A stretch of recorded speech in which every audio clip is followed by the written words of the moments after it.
Hey everybody, I just completed watching the Netflix created NASCAR limited series, 5 episodes, about an hour each, give or take, probably a little bit less. Now I know what you're thinking, what is a middle-aged Jewish guy from New York doing watching NASCAR? But I actually have a history watching NASCAR.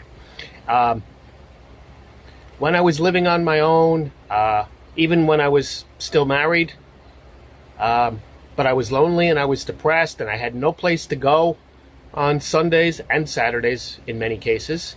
I started watching NASCAR out of desperation.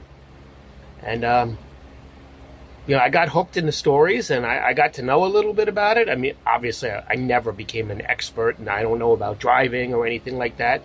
But it got me through several years.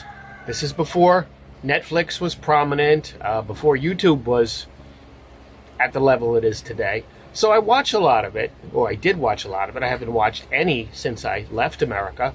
But watching this documentary, some of the guys who I know are still at it. There's a lot of new faces as well. And it's a great documentary. Over the years, they've changed their playoff rules. And it gets a little more complicated. But, I mean, if you watch the documentary, you can figure it out. And it's just interesting that the winner of the very last race of the year is not necessarily, and very often is not, the overall champion. And that's kind of something I have to get used to.